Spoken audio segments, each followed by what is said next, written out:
بسم اللہ الرحمن الرحیم انا نحن نزلنا الذکر و انا لہ لحافظون، اور بے شک ہم نے اس کو نازل کیا اور ہم خود ہی اس کی حفاظت کرنے والے ہیں۔ سویڈن میں قرآن مجید کو ایک باقاعدہ سازش کے تحت نہ صرف گستاخی کی گئی بلکہ ایک ایسا دلخراش واقعہ پیش آیا کہ جس سے تمام عالم اسلام کے جذبات تو ابھارے گئے اور ان کی دل آزاری کی گئی۔ ایک سازش کے تحت، ایک پری پلانڈ واقعے کے تحت قرآن مجید کو جلایا گیا، اور ایسے مقدس دن پہ جلایا گیا جو کہ مسلمانوں کے لیے ایک انتہائی خوشی کا دن تھا۔ یقیناً پوری دنیا میں بشمول پاکستان مظاہرے ہوئے، احتجاجی اور مذمتیں کی گئیں، اور پھر چند بیانات میں نے حکمرانوں کی جانب سے سنے جنہوں نے مذمت کی، لیکن میں یہ سمجھتا ہوں کہ حکمرانوں کی مذمت سے کام نہیں چلے گا۔ تمام عالم اسلام کی جتنے لیڈرز ہیں، میں ایک مسلمان ہونے کی حیثیت سے سب کو یہ ریکویسٹ کرتا ہوں کہ صرف مذمت سے کام نہیں چلے گا۔ تمام امت مسلمہ کے لیڈرز کو اکٹھا ہونا پڑے گا، OIC کی میٹنگ کال کرنی چاہیے، اور OIC کی میٹنگ میں پوری دنیا کو مل کر، UN کو مل کر، تمام مسلم ممالک کے لیڈرز کو مل کر سویڈن کو اس چیز پر مجبور کیا جائے کہ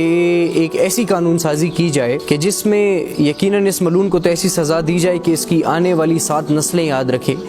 بلکہ اس کی آنے والی کیا کہ ہر وہ شخص جو کہ خدا نخواستہ ایسا ارادہ رکھتا ہے تاکہ اس کو یہ ہمیشہ کے لیے یاد رہے۔ نشان عبرت اس لیے بنانا بھی انتہائی ضروری ہے کیونکہ دنیا کے 1.5-2 ارب تقریباً مسلمانوں میں ایک ایسی غصے کی لہر دوڑ رہی ہے کہ خدا نخواستہ، اگر ایک بات میں بتا دوں کہ ہم مسلمان انتہائی پرامن لوگ ہیں، اور ہمیں ہمارا دین، ہمارا اسلام بھی ہمیں پرامن رہنے کا درس دیتا ہے، لیکن جدھر نبی پاک صلی اللہ علیہ وآلہ وسلم کی بات آ گئی، جدھر قرآن مجید کی بات آ گئی، تو یقیناً ادھر پھر ایسی حرکاتوں اور ان ایسی حرکات کا پھر اگر جواب نہ دیا جائے یا اس بندے کو سزا نہ دی جائے تو یقیناً اس سے حالات انتہائی خراب بھی ہو سکتے ہیں۔ اور خدا نخواستہ اگر اس قانون کو ختم نہ کیا گیا، کیونکہ یہ سازش ہوئی ہے کہ بھئی فریڈم آف سپیچ کے تحت آپ ہمارے قرآن مجید کی گستاخی کرو گے، اور اگر باقاعدہ اس کا جواب نہ دیا گیا اور باقاعدہ اگر اس شخص کو سزا نہ ملی تو یقیناً ایسے واقعات پیش آ سکتے ہیں کہ جن کو قابو کرنا کوئی آسان کام نہ ہوگا۔ دیکھیں، مین مسئلہ یہ ہے کہ یہ پہلا واقعہ نہیں ہے، ایسے کئی واقعات پہلے رونما ہو چکے ہیں، لیکن بدقسمت یہ ہے کہ ہمارے مسلمان یا ہمارے لوگ اس طرح سے نہیں متحد ہوئے اور ان لوگوں کو اس قسم کی سزا نہیں ملی جس سے وہ باقی آنے والے لوگوں کے لیے نشان عبرت بن سکے۔ اور میں یہ سمجھتا ہوں کہ صرف اس ملعون کو سزا نہیں دینی چاہیے، اس کے ساتھ ساتھ اس کے جتنے شرکاء تھے ان کو بھی سزا دینی چاہیے، اور پھر اس عدالت کو بھی سزا دینی چاہیے کہ جس کی وجہ سے یہ واقعہ پیش آیا، یعنی فریڈم آف سپیچ کا نام دے کر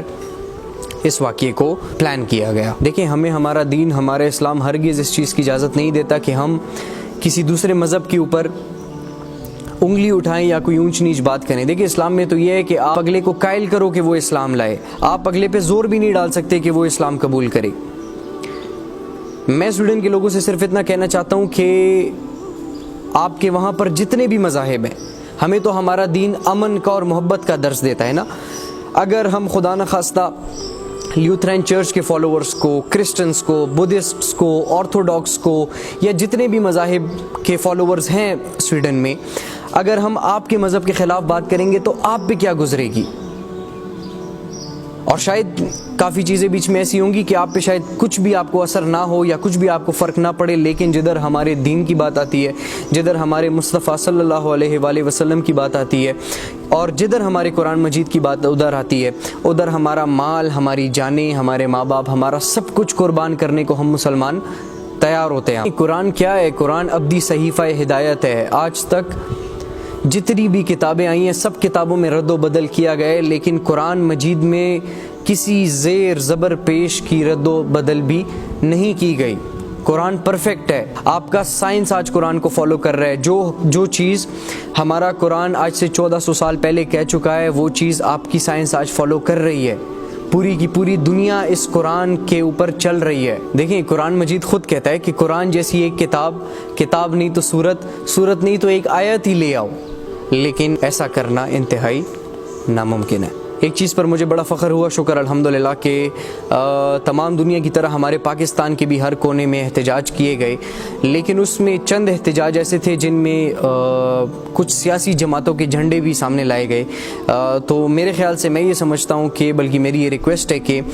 ہم سب کو احتجاج کرنا چاہیے، تب تک ہمیں احتجاج کرنا چاہیے جب تک اس ملعون کو عبرتناک سزا نہیں دی جاتی۔ لیکن مہربانی کریں، یہ ہمارا دین ہے اور یہ ہماری ریڈ لائن ہے، اس میں سیاستوں کو اور اپنے ذاتی تفرقات کو اور ان چیزوں کو میرے خیال سے نہیں لانا چاہیے۔ ہمیں احتجاج کرنے چاہیے، لیکن یہ سیاسی جھنڈے میرے خیال سے ہمیں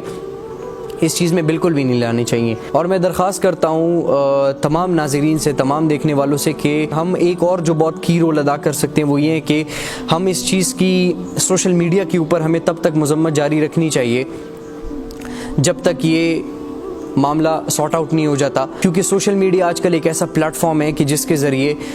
پوری دنیا ہمیں یقیناً دیکھ رہی ہے، اور یہ لوگ پھر ہمارے صبر کو بار بار آزما رہے ہیں، بار بار یہ قرآن مجید کی گستاخی، توبہ نعوذ باللہ، بار بار ہمارے مصطفیٰ صلی اللہ علیہ وسلم کی، ہمارے خاتم النبیین کی گستاخی بار بار ہوتی ہے۔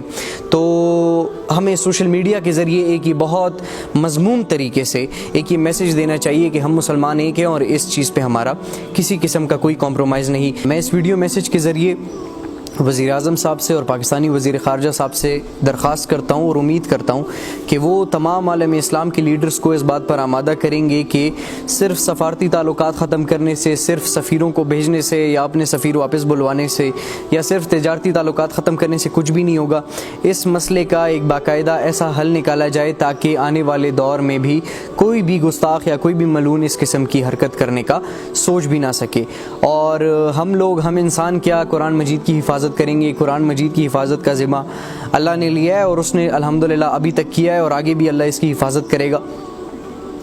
لیکن ہم سب کو اپنی آخرت سنوارنے کے لیے ہمیں چاہیے کہ ہم قرآن کی حفاظت کے لیے اور ایسے گستاخوں کو جواب دینے کے لیے اپنا بھرپور کردار ادا کریں۔ اور یہ گستاخ سمجھتے ہیں، یہ ملعون سمجھتے ہیں کہ قرآن مجید کو ختم کریں گے۔ قرآن مجید کبھی بھی نہیں ختم ہو سکتا، قرآن مجید ہمارے دلوں میں ہے، قرآن مجید ہمارے سینوں میں ہے۔ جب تک انشاءاللہ مسلمان ہیں، اور مسلمان ساری عمر رہیں گے، ہمیشہ تک رہیں گے، قیامت تک مسلمان جب تک ہیں، اس چیز کو سوچنا بھی نہیں چاہیے، کیونکہ اللہ کے آخری نبی خاتم النبیین حضرت محمد مصطفیٰ صلی اللہ علیہ وآلہ وسلم اور قرآن مجید ہماری ریڈ لائن ہے۔ وآخر الدعوانا ان الحمدللہ رب العالمین۔